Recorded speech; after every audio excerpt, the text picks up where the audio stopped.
ദൈവത്തിന്റെ അതിപരിശുദ്ധമായ നാമം മഹത്വപ്പെടുമാറാകട്ടെ. ദൈനംദിന അപ്പം എന്ന അനുദിന വചനചിന്തയിലേക്ക് ഏവർക്കും സ്വാഗതം.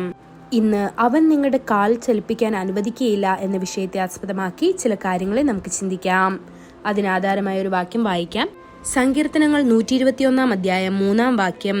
നിന്റെ കാൽ വഴുതുവാൻ അവൻ സമ്മതിക്കുകയില്ല, നിന്നെ കാക്കുന്നവൻ മയങ്ങുകയില്ല. ക്രിസ്തീയ ജീവിതം ഒരു മല കയറുന്നത് പോലെയാണ്. നിങ്ങൾ മുകളിലേക്ക് കയറുമ്പോൾ നിങ്ങളുടെ പാദങ്ങൾ ദുർബലമാവുകയും നിങ്ങൾ ഇടറാൻ തുടങ്ങുകയും ചെയ്യും. കയറ്റം താൽക്കാലികമായി നിർത്തി കുറച്ചുനേരം വിശ്രമിക്കുന്നതിനെ കുറിച്ച് നിങ്ങൾ ചിന്തിക്കും. എന്നാൽ നിങ്ങൾ വിശ്രമിച്ചാൽ നിങ്ങൾക്ക് ശരിക്കും പുരോഗമിക്കാൻ കഴിയുകയില്ല. അതുകൊണ്ടാണ് ദാവീദ് നമ്മെ ശക്തിപ്പെടുത്താൻ ആഗ്രഹിക്കുന്നത്. നിങ്ങളുടെ കാൽ അനക്കാനോ ഇടറിപ്പോകാനോ ദൈവം ഒരിക്കലും അനുവദിക്കുകയില്ല എന്ന അദ്ദേഹത്തിന്റെ ധീരമായ പ്രഖ്യാപനം കാണുക. തീർച്ചയായും കർത്താവ് നിങ്ങളുടെ ജീവിതം തളർത്താൻ അനുവദിക്കുകയില്ല. ദരിദ്രമോ കടപ്രശ്നങ്ങളോ നിങ്ങളുടെ ജീവിതം ഉലയ്ക്കുകയില്ല. ആത്മീയ ജീവിതം തളരില്ല. നിങ്ങളുടെ പ്രായം നിമിത്തം കർത്താവ് നിങ്ങളുടെ കാലുകൾ ഇടറാൻ അനുവദിക്കുകയില്ല. യെരുശലേമിൽ നിന്ന് എമൂവിസിലേക്ക് പോയ ശിഷ്യന്മാർക്ക് തങ്ങൾ തനിച്ചാണെന്ന് തോന്നി. എന്നാൽ കർത്താവ് അവരോടൊപ്പം നടന്നു. എല്ലാ തിരുവെഴുത്തുകളിലും തന്നെക്കുറിച്ചുള്ള കാര്യങ്ങൾ അവൻ അവർക്ക് വിശദീകരിച്ചപ്പോൾ അവരുടെ ഹൃദയം അവരുടെ ഉള്ളിൽ ജ്വലിച്ചു. അവരുടെ വേദനകളും ക്ഷീണവും എല്ലാം അപ്രതീക്ഷമായി. ആത്മാവിന്റെ അഭിഷേകം അവരുടെ ഉള്ളിൽ തീ പോലെ ജ്വലിച്ചു. ഈ ലോക ജീവിതത്തിൽ കർത്താവ് നിങ്ങളോടൊപ്പം നടക്കുന്നു. അതിനാൽ സംശയത്താൽ വശീകരിക്കപ്പെടരുത്. ഭയപ്പെടുകയോ ക്ഷീണിക്കുകയോ ചെയ്യരുത്. അവൻ നിങ്ങളുടെ കാലുകളെ മാനുകളുടെ കാലുകളെ പോലെ ബലപ്പെടുത്തുകയും നിങ്ങളെ ഉന്നതങ്ങളിൽ സ്ഥാപിക്കുകയും ചെയ്യുന്നു.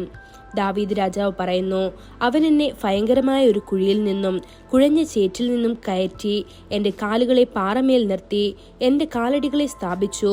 അവൻ എൻ്റെ വായിലൊരു പുതിയ പാട്ട് തന്നു. നമ്മുടെ ദൈവത്തിന് സ്തുതി.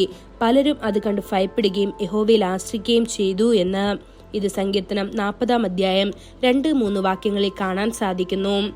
ദെബോര ഇസ്രായേലിന്റെ ഒരു ന്യായാധിപതിയായിരുന്നു.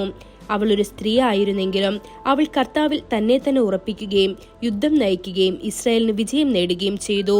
അവളുടെ കാലുകൾ ഇടറിയില്ല. അതുകൊണ്ടാണ് അവൾക്ക് ധൈര്യത്തോടെ പാടാൻ കഴിഞ്ഞത്, ഓ എൻ്റെ ആത്മാവേ, ശക്തിയോടെ മുന്നേറുക എന്ന്. ഇത് ന്യായാധിപന്മാർ 5 അധ്യായം 21 വാക്യത്തിൽ കാണാൻ സാധിക്കും. നിങ്ങളുടെ കാലുകൾ ഒരിക്കലും ഇടറുകയില്ല. വിശുദ്ധ ഗ്രന്ഥം പറയുന്നു, അവൻ തന്നെ വിശുദ്ധന്മാരുടെ പാദങ്ങൾ കാക്കും. എന്നാൽ ദുഷ്ടന്മാർ ഇരുട്ടിൽ നിശബ്ദരായിരിക്കും.